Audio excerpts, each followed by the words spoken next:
Dhamma Talks by Mogok Sayadaw. 5th to the 6th of May 1962. With more wavering and more sinking, with big Taṇhā comes big Cauldron. These two talks are based on the Chanavada Sutta, Sutta No. 144, Majjhima Nikaya, Minnesota 144. Then, Taṇhā considered himself an arahant before his suicide.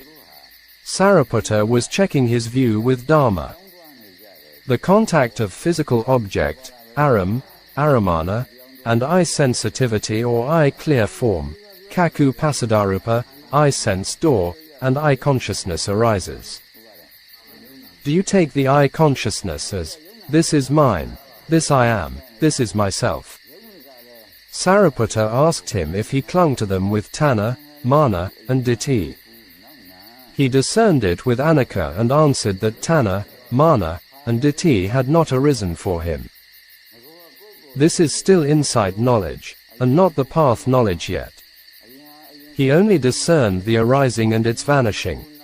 I am now teaching you how to practice it. Every time something arises, you must see it as not there. His seeing was only insight knowledge, but he thought it was the path knowledge. Therefore, after his suicide, he would not take rebirth. Then, Khandha, Sariputta's younger brother, reminded Then. Taṇhā, the Buddha has said, there is wavering in one who is dependent, there is no wavering in one who is independent. Painful feelings were arising in him, and he could not bear it because he still had affection for the Khandha. Dependence on the Khandha with Taṇhā Ditthi leads to wavering. Therefore, if the Khandha becomes afflicted, changed, and wavered, only the afflicting Taṇhā dies and will not waver. If people are not wavering, letters and telegrams would disappear. With computers and the internet, they have also nearly come to demise. When the letters are coming, there is wavering with the gladness of Taṇhā, and with no letters, there is wavering with dosa. Do you have any time for not wavering? Sayadaw mentioned some of them. If your mind is never in the state of equanimity, it will be wavering. Even after someone's death and still in wavering, so no need to say when someone is still alive. Therefore, you all are a species that wavers. Wavering isn't good. Wavering with lobha leads to Taṇhā, upadana, kamma, and with dosa comes sokha, parideva, etc., and with moha leads to avidya, sankhara. With more wavering, you sink deeper into apayas, hells, animals, and ghosts. The minds of noble beings do not waver anymore. Do the Buddha and Arahants waver when disciples informed the Buddha about their passing away or when Mahamoggallana was beaten by bandits? With wavering, one has to sink and drift away. Only with practice will it not waver. I'll talk about the practice tomorrow. As the mind moves, it continues the DA process. After Sariputta and his brother left, Taṇhā killed himself with a razor. He was seeing the mental sign, nimitta, for rebirth. If he were an arahant, he wouldn't see it, and would only see Nibbāna. Sayadaw mentioned some of the signs at dying. After his enlightenment, the Buddha lived for 45 years and warned us 1792 times to practice. So at near death, do not become remorseful. Immersed in pleasures now, you have to shed tears at dying. Only the path knowledge can help you. Sayadaw talked about the terrible situations during the dying process.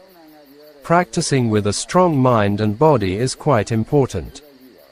Here, Sayadaw gave the example of his old disciple Yu Ling, who was a gem businessman. At the age of 85 to 86, his mind was in confusion and couldn't discern the changing nature of the Khandha body.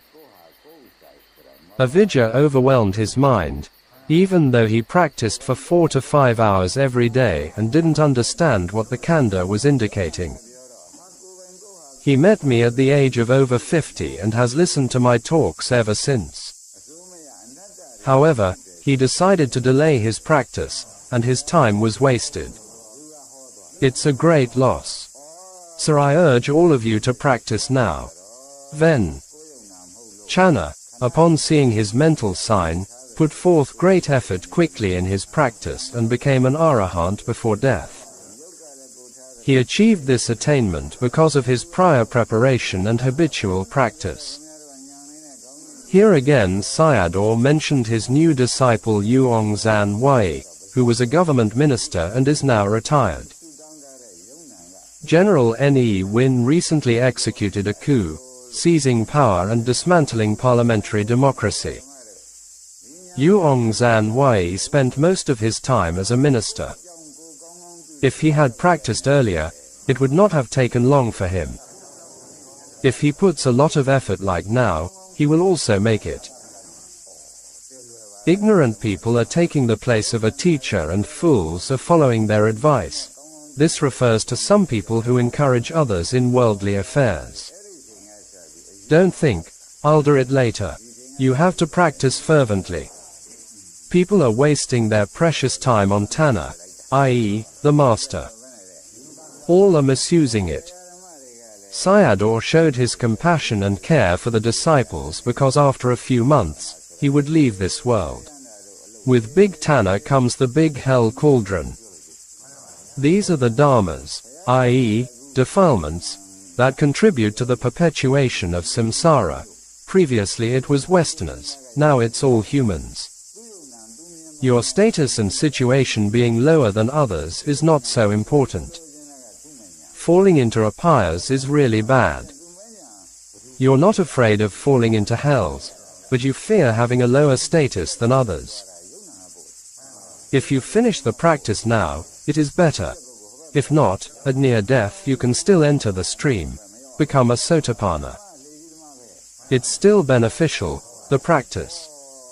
It's becoming clear that insight practice needs to be habitual, i.e., asina kamma, ven. Channa was a very good example for yogis. The greatest fault is dying from this life and taking rebirth in the next, as said by the Buddha. Whatever dharma is arising, know it as not there, etc. i.e., anicca. Dharma Talks by Mogok Sayadaw. 7th to the 8th of May 1962. Using the sense doors wisely. These two interesting talks were based on the last sutta of the Majjhima Nikāya, the Indriyabhavana Sutta, No. 152, MN 152, the development of the faculties. Sayadaw's talks from his last year had heavy tones, reminding us of the dangers of defilement and its consequences in the rounds of samsara and painful rebirths. They instill a strong sense of samvega and dispassion towards the world. In the beginning, Sayadaw emphasized the importance of intellectual understanding of the DA process for dana, sila, and bhavana. Otherwise, you're merely exchanging big dukkha for smaller ones. It is better to shun away from any dukkha entirely. If you don't know how to open your eyes, and with the opened eyes, it is quite frightening. For example, with seeing comes wanting, clinging, etc. It becomes birth, jati. Birth is the truth of dukkha. With the opening of eyes comes dukkha. It's the same way with the ears. Hearing a sound, dosa, and soka, parideva can follow.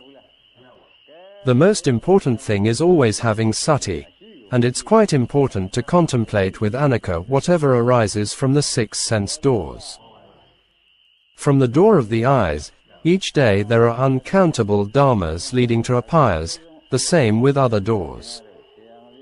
Understanding the DA process makes it quite frightening to wander in samsara and endure a long samsara.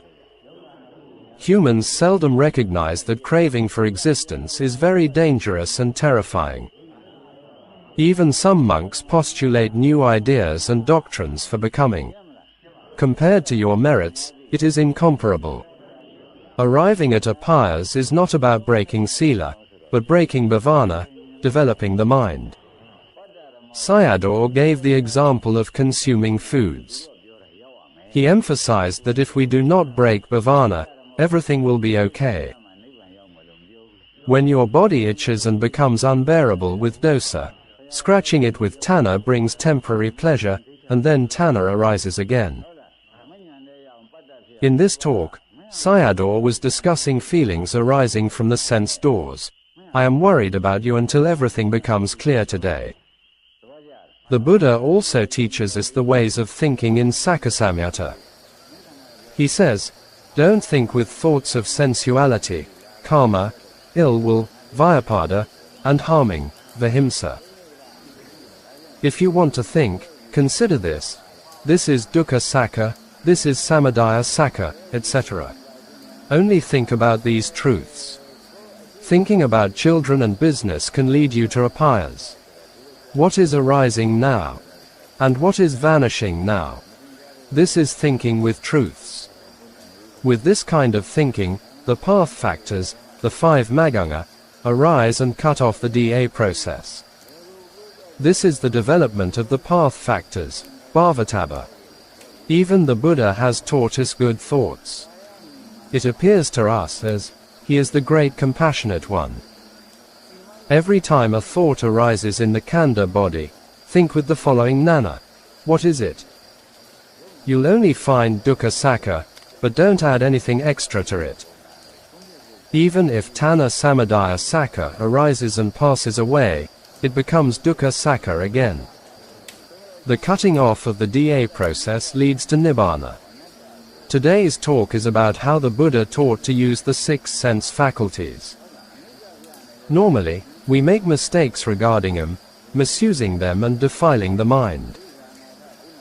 The story in the sutta was told, for example, a mental feeling of gladness, somanassa vedana, arises upon seeing a gemstone. The audience were gem business people. This vedana arises with the conditioning of the sight and the eyes. At that moment, with quick attention to its inconstant nature, anicca dhamma, the arising of a resultant dhamma, paticcasamuppanna dhamma, by conditioning phenomena, sankhata dhamma, occurs. With attention, the vedana is no longer there. The DA process can't continue. Vedana does not connect to Taṇhā. Therefore, contemplate all arising dhammas as sankhata dhamma or paticcasamuppanna dhamma, or as arising and vanishing, anicca. In the Buddha's teachings, it involves the sounds of letters and text, more detailed as teaching, simpler as practice. It also works if you contemplate it as anicca. Other kinds of feeling should be contemplated in the same way. Then, with the opening of the eyes, the DA process cuts off. Here we can see the importance of Dharma education. In the world of conditions, there are positive and negative dharmas, and their results are also positive and negative. How humans use their knowledge is the most important thing in the world. This is crucial not only for the peace and happiness of humans, but also for human survival and nature. The most dangerous entity in the 21st century is weapons of mass destruction, which are piling up in the hands of superpowers. If you can contemplate the 3 kinds of arising feelings, sukha, dukkha, and upekkha, and let lobha, dosa, and moha die with the DA process cutting off in the beginning, middle, and the end, with the arising of the path knowledge, you attain Nibbāna. With the skill of opening the eyes, you lead to Nibbāna. Everyone is able to open their eyes in accordance with parental traditions. But those not able to open them according to the Dharma ways will find that one of the lobha, dosa, or moha will arise. This inclines toward apayas. Therefore, the Buddha says, in 100,000 humans who die, not even one of them arrives at a good, sugati, destination. From the 6 senses of doors, humans always establish the 6 cauldrons in hells. Human greediness is even evident in hells. We have a lot of copyrights here, but for cauldrons, there is no copyright. So, don't live a heedless life. If a greedy mind arises, contemplate it as Sankhata Dhamma, the coarse Dhamma, and the result of dependent arising Dhamma. Quickly contemplate as Anicca Dhamma, Dukkha Dhamma, and Anatta Dhamma. With every contemplation, the DA process can't continue. It's cut off by the thought. Don't adhere strictly to the letter, the text. Every time something arises, just contemplate it as arising and vanishing. This becomes Vipassanupekkha Gnana. With a lot of contemplation, it develops into Sankhara Upekkha Gnana, knowledge of equanimity towards formations. Sayadaw gave some examples of the practice from the 6 sense doors. If you contemplate in this way, the sense faculties are secure. Whatever arises, seeing, hearing, etc., must be contemplated, i.e., consciousness arises from the 6 sense doors. Lobha, dosa, moha minds arise in the heart, so contemplate them there. Yesterday Sayadaw taught Vedananupassana, today, Cittanupassana. Dharma Talks by Mogok Sayadaw. The 9th of May 1962. Whoever loves dukkha not attain Nibbāna. Based on the naked ascetic Kassapa discourse, Samyutta N. SN 12.17. In the time or even before the Buddha, people were asking the 10 questions which the Buddha never answered for them. These are 10 abhyakata dharmas, which are based on wrong views and have no benefits. The naked ascetic Kassapa also asked some of them to the Buddha. One is suffering created by oneself. The Buddha's answer is, not so. It's not good to ask this way. One has done it and one has to suffer, which becomes sasata ditthi. With this wrong view, one can't attain Dharma. It prevents the path and fruition of knowledges. With the causes, the result arises. 2 is suffering created by another. The one who has done it is one person and the outcome of suffering is another person. There is no cause and effect relationship. The Buddha's answer is also, not so. This is akeda ditthi. As an example, people often say, I have suffered because of others. 3 is suffering created both by oneself and by another. The answer is also not so. This question involves a combination of 2 wrong views. 4 did suffering happen by chance? The answer is, not so. This is a wrong view that rejects the cause. 5 is there no suffering? There is suffering. 6 do you not know about suffering? The Buddha's answer is, he knows about it. If you want to know dukkha, you have to understand the Paticcasamuppada. Sayadaw explained the 12 links for the arising of dukkha. Loka, the world, i.e., mind and form, only has a cause and effect connection and no person or being. It's only operating with samudaya and dukkha, cause and effect. After the dispelling of ditthi, one must practice. Dispel wrong views first and then practice. Therefore, it only exists as a dukkha machine which is turning on and on. Whoever loves, likes, dukkha cannot attain Nibbāna. There are many people who love dukkha, even though most people don't know about it. Understanding dukkha and the fear of dukkha are the most difficult things for human beings. Sayadaw continued to say that many Buddhas have arisen, as many as sand grains in the Ganges River in India, but now we are still here. Dharma Talks by Mogok Sayadaw.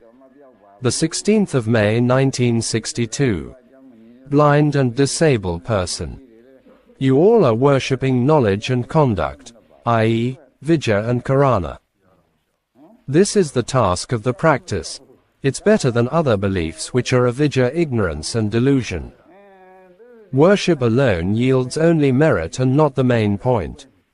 Knowledge is like the eyes and conduct like two legs. So, it's more than worship. It's the task to move towards Nibbāna.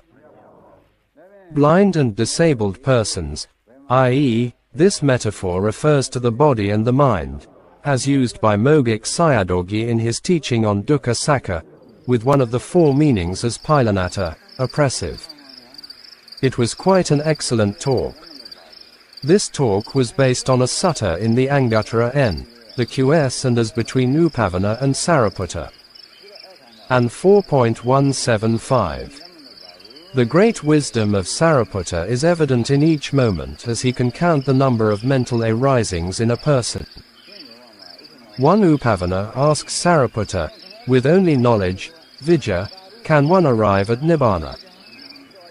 Sariputta answers, no, one cannot arrive there. 2. With only conduct, Karana, can one arrive there? Even with Sila and Samadhi, one cannot arrive there. 3. With both knowledge and conduct, can one arrive there?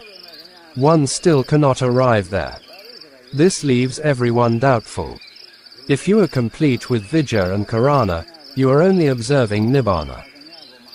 You have not arrived there yet because you still possess the Khandha. Nibbāna is a state where no Khandha exists. The Khandha is Dukkha Sakha. Therefore, one has not achieved Nibbāna yet. 4. What about without both of them, i.e., Vijja and Karana? One cannot arrive there.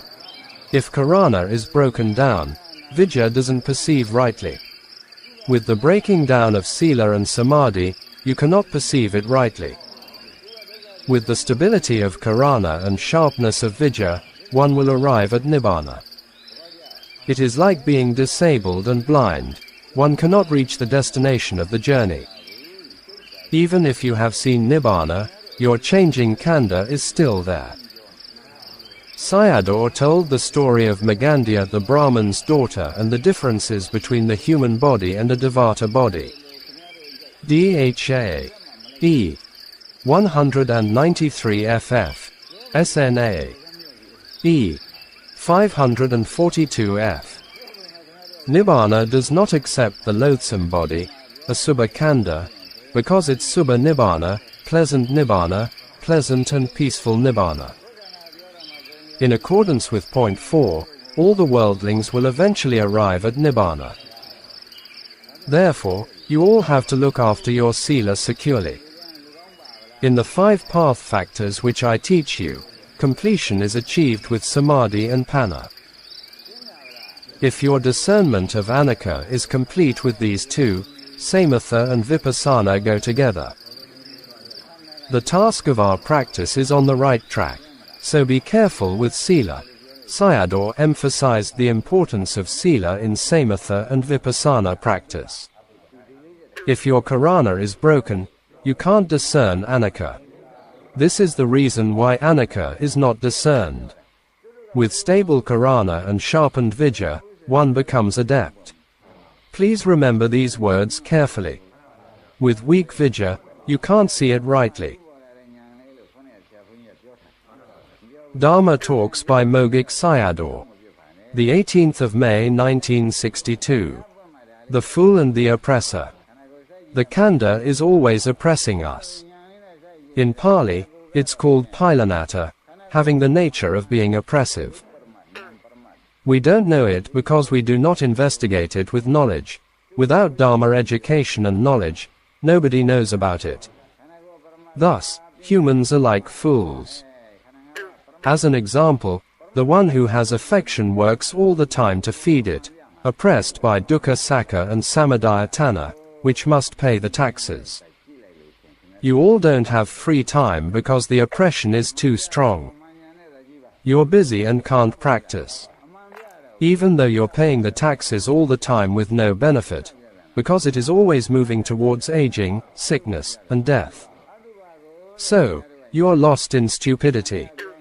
After death, the wrong view of me and my body will also pull you down to apayas. Not knowing its oppressive nature leads you to maintain affection. The Buddha also says, not knowing the oppressive nature of the khandha means you don't believe someone will become a stream enterer or achieve arahantship. It's only by knowing the truth, sakkha, that there is no affection, and with no affection, Taṇhā dies, and Taṇhā's death signifies Nibbāna.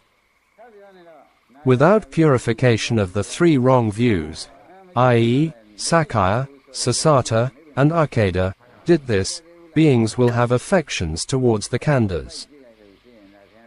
You must discern the arising phenomenon free from Akeda view and see the vanishing of it free from Sasata view, discerning both the arising and vanishing free from Sakkaya Ditthi, the identity wrong view. Whatever arises from the khandha is Dukkha Sakkha arising. Being free from them by listening to Dhamma, i.e., Paticca Samuppada teaching, emptiness, etc., makes you a Kala Sotapanna. Sayadaw told the story of Ven. Channa. Firstly, you must dispel Ditthi and then proceed to practice. However, Ven. Channa practiced first. He had a self, atta, view, Sakkaya Ditthi, and Sasata Ditthi, and did not hold a Akeda Ditthi. Therefore, becoming fearful, he was looking for a refuge. After dispelling the wrong views and practicing a preferred Satipatthana object, you make the determination to attain it. Dharma Talks by Mogok Sayadaw. 22nd to the 23rd of May 1962. Safety first. Let pleasures come later. Listening to a Dharma talk is to understand the differences between Panati and Paramatta Dharmas, the concepts and ultimate reality. The concepts are oppressing you. You are ending up at others' mouths. If you don't know the differences between them, you are always beating your chest and crying. Sayadaw told the story in the Kimaka Sutta, SN 22.89. He, i.e., Anagami Kimaka, does not cling to the khandha as me and mine, but still has the residual conceit and desire of I am. He did not regard the five khandhas as me or I, and still has the residual conceit. This will not lead to apayas because the clinging to the wrong view of me and mine has been abandoned. The two forms of Taṇhā and Māna, i.e., the coarse ones, which can lead to apayas, are already abandoned after becoming a stream enterer, Sotapanna. You have to note this point very carefully. It is very important to abandon or destroy the views of me and mine. This is the seed of hells latent in the heart, chitta, mind. You have to practice to the point where it is secure from the apayas, hells, animals, and hungry shades, and then you can be happy with the pleasures. Indulgence in worldly pleasures is like licking the honey on the blade of a razor, as mentioned by the Buddha. Sayadaw is warning his disciples about this point. If you indulge in worldly pleasures and later fall into apayas, it is like this analogy. Sayadaw described the hell existences and the ghost world, Peters, and gave instruction on Cittanupassana and Anicca. If you discern Anicca, the hell seed falls off. You have reason to ask me when the contemplation of insight will end. For example, if you contemplate minds and see them as not minds but only as Aniccas, then you are closer to the path of knowledge. If you're only seeing the minds, it's not yet complete. You have to see the vanishing of the phenomena which is Anicca and keep this point in mind. Don't contemplate it as minds, feelings, etc. Instead contemplate it as Anicca, noting as Anicca. When the yogis discern Anicca, in this way, you attain Nibbāna in a short period. You need to ask me why that is. When the mind is sharp, at the time of discerning Anicca, could it be possible for two minds to arise together? You see the non-existence of the arising minds, even though you're contemplating minds. Therefore, change the contemplative knowledge to anicca. Even though contemplating minds, only when you discern the non-existence of the minds does it become correct. If you're still seeing the minds, it's still wrong because minds can't arise together and become parallel. Knowledge of rises and falls means arising here and vanishing here. We have to reflect on this point carefully. The reality of seeing is the non-existence of the arising mind. Therefore, here contemplate as anicca, perceiving as anicca, knowing as anicca. During the time of contemplation, do not let other mind states intervene. Between anicca and magga, don't let other dharmas intervene. If you can contemplate in this way, it is certain to attain Nibbāna.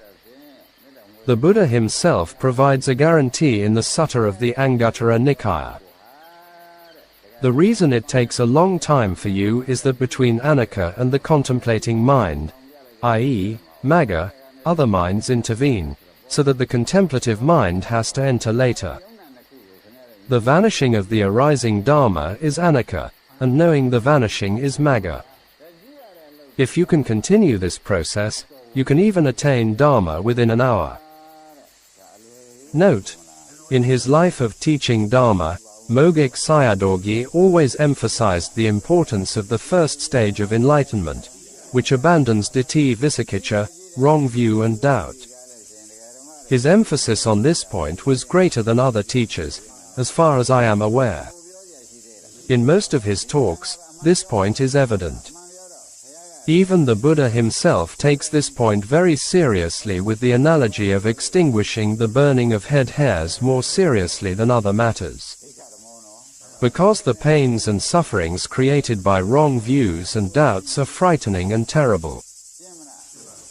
Let's not even discuss the woeful existences of hells and ghosts, animals which most humans know about but are ignorant of and exploit the animal kingdom brutally. Even today, human problems and sufferings are also quite extreme by human standards. With the material developments, most Westerners consider some of the Buddha's teachings as mythology, but most of them believe in God and Genesis and worship him. Worldly knowledge is very limited and incomparable to the Buddha's knowledge. Anyone who only understands the nature of the mind, the creator, and the law of Kamma, the genesis or law of evolution and devolution, will recognize Buddha Dharma is not mythology or blind faith. If anyone doesn't understand and penetrate the real creator and the true genesis, they are still a worldling, inferior, or ignoble or defiled person. The permanent homes of worldlings are the four apayas.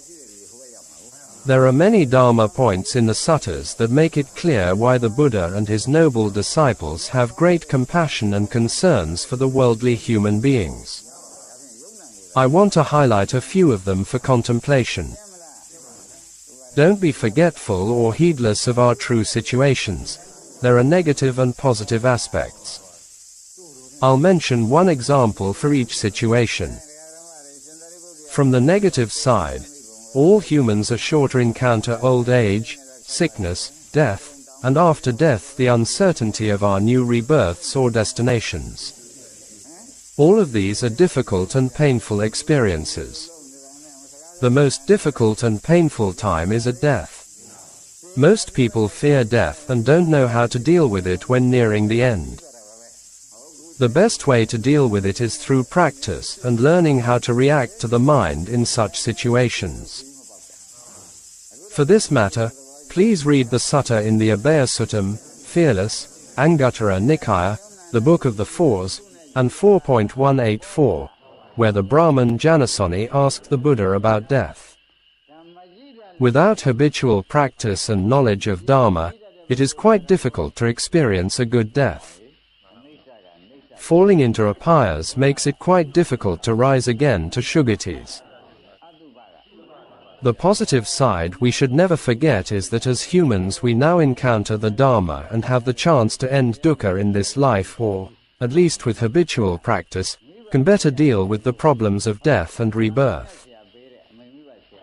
There are 8 situations where beings can't have this chance.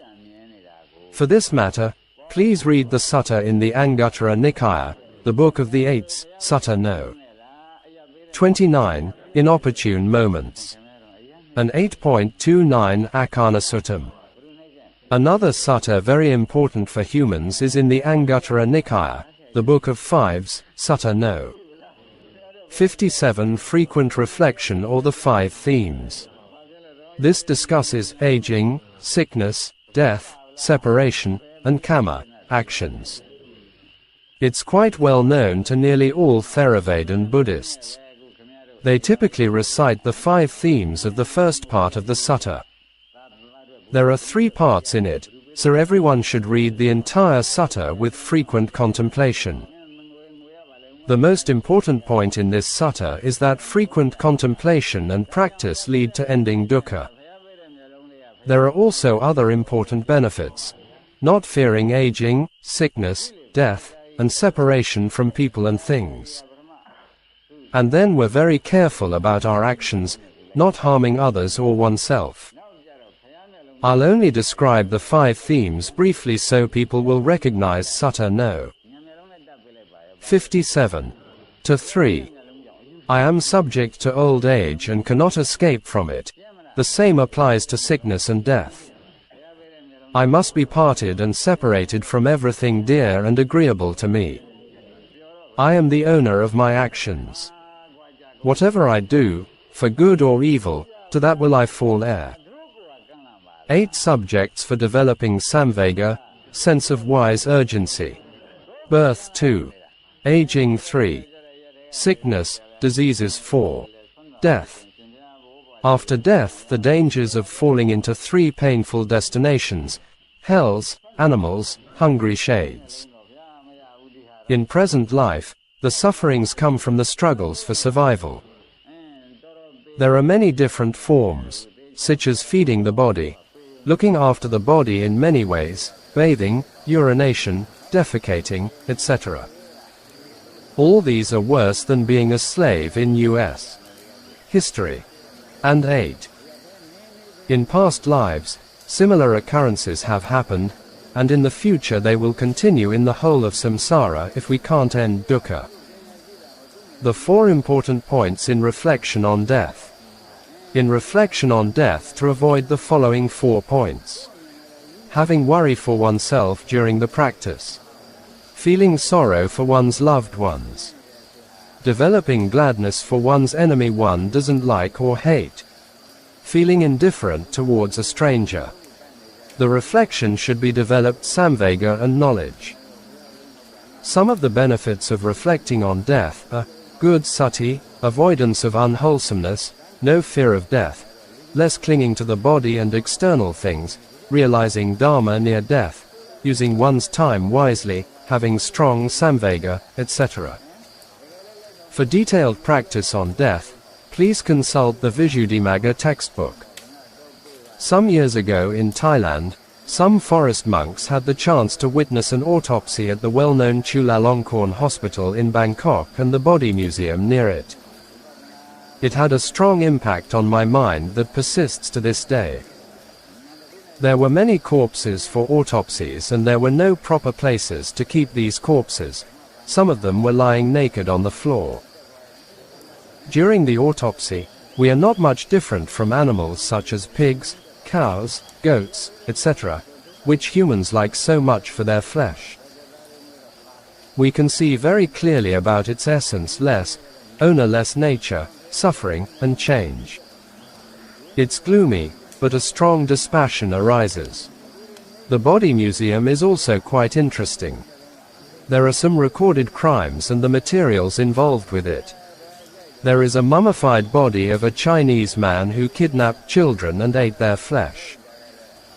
It recorded a well-known crime committed by a doctor who murdered his wife because he had an affair with another woman. This story was also made into a movie. A historical relic in the museum is the tools used at the autopsy of the Thai king who passed away by accident with a gunshot wound at a very young age. He reigned quite briefly, and the brother who succeeded him reigned for a long time until his old age. Some years ago in a Himalayan country, a crown prince gunned down his royal family with a machine gun and then took his life. The reason behind this was his love for a woman whom his parents rejected. The dynasty ended there. The important point here I want to emphasize is the law of Kamma, as mentioned in the Sutta No. 57, Frequent Reflection. Some people, because of their past merits, are born as humans in the higher classes, but they misuse their chances. Heedfulness regarding the law of Kamma is the most important teaching for humans. There is an interesting short sutta in verse in the Vuddhisattam, SN 1.74, Devata Samyutta, the rain. Some devatas came to see the Buddha and asked him 4 questions, of which I will mention 2. A devata asked, "What is the best of things that rise up? What excels among things that fall down?" The Buddha replied, "Knowledge, or wisdom, is the best of things that rise up. Ignorance excels among things that fall down. What are human beings looking or searching for? Are they searching for things that rise up or fall down? Humans often ponder whether they are searching for things that rise up or fall down. The first is considered a noble search, and the second an ignoble search. For the noble search, humans need Dhamma education, and without it, humans' permanent homes are the 4 apayas bhumis, because the increase of ignorance leads to the increase of defilements." Dhamma Talks by Mogok Sayadaw. The 26th of May 1962. With corpses piling up. In this talk, Sayadaw made an interesting point referring to anicca and the stopping method and how they are related. In the Dhamma Sangani Matika, there are 2 dharmas, Akaya Gamino Dharma, the dharma leading to birth and death. Dharma of increasing faith, Saddha, leads to death and birth. Dharma of increasing wisdom, Panna, does not lead to death and birth, Apachaya Gamino Dharma. The Dharma of liking or loving of Dukkha and the extinguishing of Dukkha. The piling of corpses and ending of corpses. The Buddha has great compassion. He is worried for humans about the piling of corpses and happy for people who end their corpses. People like things which the Buddha doesn't like and vice versa. If you are content with the corpses piling up, this is just craziness. Akaya Gamino Dharmas are merits and demerits, desire for becoming and existence. I'll talk by using Dhamma Sangani and Salayatana Samyutta together. This is the sutta related to Malankaputta, SN 35.95. Do you have any desire, lust, or affection for those forms cognizable by the eyes that you have not seen before and that you do not see now? I.e., at present moment, with the DA process, Taṇhā, Upadana, and Kamma are Dharma leading to death and birth. Now, you have found out the culprits. I have taught you the 11 types of mind, and you have to follow them from their arisings to their endings. You'll only find out their non-existence. Do you have any desire, affection for the non-existent Dharma or disappointment with them? When you're seeing the non-existent Dharma which you have not seen before and are not seeing it at the present. Therefore, Taṇhā, Upadana, and Kamma do not arise. There is also no arising of the unknowing moha, avidya. If you can end your own corpse or funeral, do you have to send other people's corpses or funerals to cemeteries? Sayadaw continued the Malankaputta Sutta. You have to experience, or feel, i.e., Vedana, whatever arising of Dharma with the path factors of discerning anicca. This is what the Buddha taught Malankaputta. In this talk, we see Sayadaw's deep understanding of Dharma. In the Buddha's question to Malankaputta, he asked him, "You have not seen before or are not seeing just now, Both of them align with the concept of anicca, which Mogok Sayadaw emphasizes in most of his teachings. With the stopping method, if the yogi can stop at just seeing, hearing, etc., no kilesa arises, or if the yogi discerns anicca, no kilesa arises. In the path factors, 5 Maganga, feeling, Vedana, is also included, which is Apekka Vedana, the same in stopping. Note, some Western scholars think Abhidhamma teachings are inauthentic. But Mogok Sayadaw's teaching and his yogi's experiences justify the authentic teaching of the Abhidhamma. In his time, Mogok Sayadaw was a very well-known Abhidhamma teacher and quite young. Some of the great monks, scholars or yogis, had learned Abhidhamma from him. Shui Hin Ta Sayadaw was much senior to Mogok Sayadaw, and he also had studied with him. See my introduction to Mogok talks. Mai Zin Toya Sayadaw U Sobita also studied Abhidhamma under him. U Sobita had a writing note on Pathana text, conditional relations, which is now available in Burmese. Before Mogok Sayadaw gave many talks on Abhidhamma to the lay community in Amarapura and Mogok. These were before 1940, that no recorded tapes and note left behind by anyone. After his realization of Dhamma, he never taught Abhidhamma again. Dhamma talks by Mogok Sayadaw. 27th to the 28th of May 1962. More fearful than 5 heavy kammas. The Buddha, with his knowledge observing the world, noted that there is no other Dhamma having a greater fault than the wrong view of taking the 5 khandhas as me. It's more fearful than the 5 heavy kammas.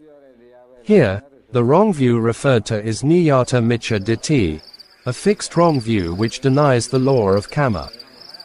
Sakkaya Ditthi is like a seed, and the other wrong views are the outgrowths of it. This Buddha's saying comes from the Anguttara Nikaya. Why is that?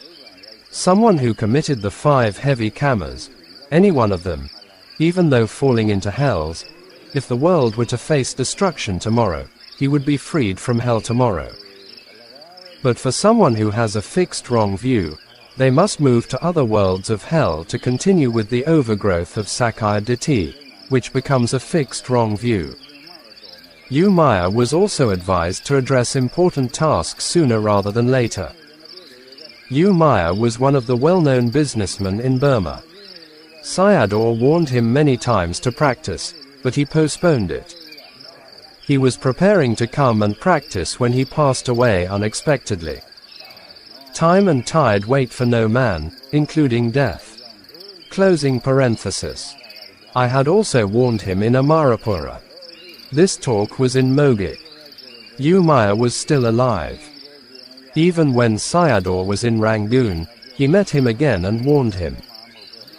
After Sayadaw returned to Amarapura for his last vasa, U Maya prepared for the journey and passed away suddenly. U Aung San Wai has no need to fear, i.e., for death and painful births. He has already discerned anicca very well. U Aung San Wai was a retired politician in the same year General Ne Win took power and came under Sayadaw's instruction for the practice. N. Gurnkarji did the same. Because of the military coup, he could not do any business in Burma and returned to India, spreading the Dhamma worldwide. Unfortunate things become fortunate for some people. Here both men had the chance to come closer to Dhamma, which leads everyone in the right direction. See the causes for U Gurnkarji on how a Hindu becomes a Buddhist. The beginning of wrong view, here refers to Nibbāna Miccha Ditthi, starts from Sakkaya Ditthi. In the Dhammapadaya Vibhanga, the Buddha taught that someone with merits who takes rebirth in heavenly realms, but if he has a wrong view, will fall down again. Where does Sakkaya Ditthi come from? Sayadaw used the story of Anathapindika to explain about wrong view. Mind and form dharmas arise from conditioning. If the conditions perish, mind and form also perish. Anathapindika explained the causes of wrong views to outsiders. Not knowing about the Sankhata Dharma, cause and effect phenomena, and with unwise attention, ioniso, one develops wrong views. And also, listening to the wrong teachings, e.g., the creation and the creator, leads to wrong view. Only with the discerning of anicca does one achieve right attention, yoniso. There are 4 wrong attentions: wrong attention to the phenomena of anicca, dukkha, anatta, and asubha as nikka, sukha, atta, and subha. An example regarding wrong listening to teachings is, if you do it, you'll receive it. You enjoy the results of the merit many times in the human world and heavens. This ends at the knowledge of the law of kamma, kammasakata nana. This is a kind of ending based on what others say. This is the wrong way of listening to teachings of the Buddha. In the sutta, the cause for wrong views arising is listening to wrong teachings, such as other faiths. The Buddha's use of similes, analogies, metaphors is for understanding and not taking them as literal, e.g., wholesome actions follow someone as a shadow. Sayadaw retold the Dharma points in the first talk, after the preceding mind ceases and the following mind arises. This explains the death and birth process from this life to the next. The same kind of mind arises, the same kind but different mind, because Qti Chitta and Jati Vijnana are different minds, but from the same kind of mind, online. Sayadaw gave the example of lighting the second candle from the first candle light to dispel the 2 wrong views of permanence and annihilation. If the first candle light moves to the second candle, then the first candle light must cease. This demonstrates sasata ditthi falling away. The same kind of light appears at the second candle. This demonstrates akeda ditthi falling away. Dana with no enrichment of insight, or support with insight knowledge, becomes inferior dana. From Anguttara Nikaya, a vipassana yogi with the discernment of anicca and no desire for anicca, with this kind of making dana, will not acquire another khandha again.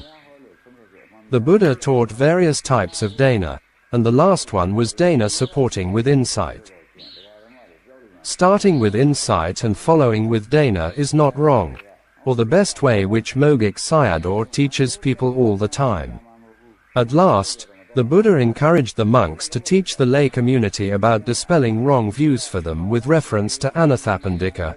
See the original sutta.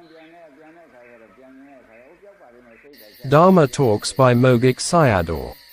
30th to the 31st of May 1962. Knowing Dharma is knowing the Buddha. It's true that people are not listening to the Dharma of liberation from death. So they are doing things which lead towards the cemeteries. In the whole of samsara, it'll be like this. The Buddha exhorts us to always stay with a Dharma of freedom from death. This is staying with one of the Satipatthana Dharma. Sayadaw talked about how to train the 6 animals from the discourse of the simile of the 6 animals. In the beginning of the sutta, the Buddha gave an example of a worldling. A man whose whole body was covered with sores. In this situation, he would enter a thorny wood. All these sores exist at the 6 senses of the door. He was not only having the sores, but was also a double-blind person, i.e., a worldling. He liked the thorny wood. The 6 sense objects were thorns. You all like being free from dangers but go toward the places with dangers. The Buddha wants you all to cure the sores and does not want you to enter the thorny wood. He sees the dangers and has great compassion, Mahakaruna. He became Buddha with Satipatthana, and thereafter continued dwelling with Sati. Therefore, to be freed from aging, sickness, and death we have to stay with one of the Satipatthana. Sayadaw mentioned the 6 senses of the door with its counterparts, the 6 animals. The masters are six and the slave is one because he has to follow the desires of the six senses of the door. You lack the Satipatthana post and in every life follow the pulling of the six animals that die badly with dukkha. There was never stable dying, i.e., taking rebirths randomly, mostly in woeful existences. Therefore, the Satipatthana post, sati post, is so important to us. For the safety of the sense faculties, controlling the six animals, mindfulness is very important. Only by striking a Satipatthana peg, post, will you be freed from dukkha. In teaching Dhamma, the Buddha uses two kinds of speech. It's right and true, beneficial, but people don't like it. People are unaware of the Dhamma they dislike. Nevertheless, the Buddha has to teach it because it's beneficial for the person involved. He'll wait for the right chance and time to teach. The second kind is right and true, beneficial, and people like it. He also looks for the suitable time to teach the person involved. In the 45 years of his life, as Buddha, he only spoke these two kinds of speech. If it's needed urgently, he'll go quickly to teach them, when a person is near death. If there is enough time for someone, he'll wait for him. We can see all these situations in the suttas. In both kinds of speech, there is compassion.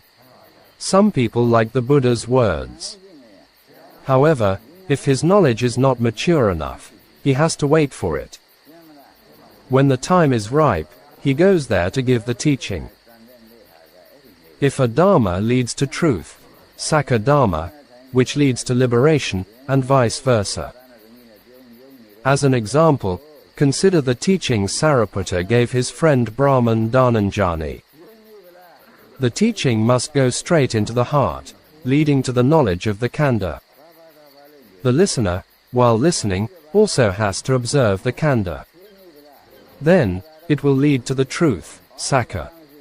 MN 97 Dhananyanisattam.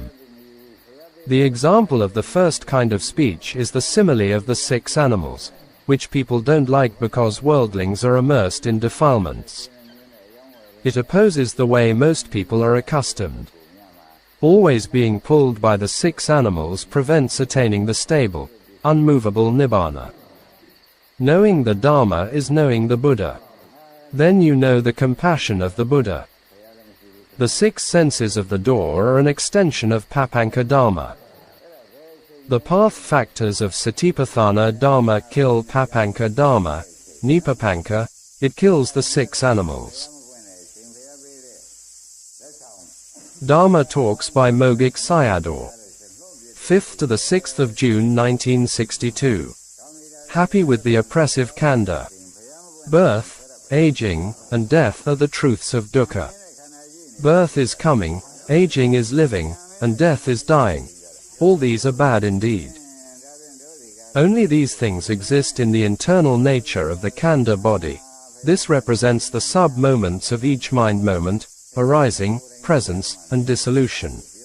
We own the three factors of dukkha. If you don't know these three factors, whatever existence you're arriving at starts from Taṇhā. Wherever you're happy is bhava Taṇhā, craving for existence. It's controlled by not knowing avidya. So, you make companionship with these three factors of dukkha. If you're happy with the oppression, it means only craziness, pilanatta. This is becoming crazy with kilesas. The duty of birth, jati, throws you into the prison, patisandhi. Aging, jara, is beating and torturing you until you're flat out, can't get up. After that, it will send you to the hand of death, marana. I am teaching you to change the way before you're arriving at death from aging. If you've arrived there, I can't do anything for it. So, you have to search for the parting way. It's not good from the beginning, jati, in the middle, jara, or in the end, marana, that asks you to find the parting way. You have to follow the noble path. Tomorrow, I'll continue to talk about it. Postponing the Dharma practice for tomorrow or the day after tomorrow means Sasata Ditti is prompting you to do it. From the beginning to half an hour, Sayadaw was talking about Jati, Jara, and Marana and then continued to talk about the Devadaha Sutta. It's very important to understand the doctrine of the Buddha. Most Buddhists don't understand it, even though they worship him. This is only paying respect but not following his Dharma instruction, important to all Buddhist traditions. The Buddha's doctrine is the abandonment of Taṇhā, which clings to the 5 khandhas. Therefore, its doctrine advocates no affection for the khandha. So, don't go in front of the Buddha asking for things he disapproves of, i.e., to get jati, e.g., Mahayanists. With an affection for the khandha, when it changes, sorrow, lamentation, etc., follow behind it. Having no affection for the khandha is moving towards death with a smile.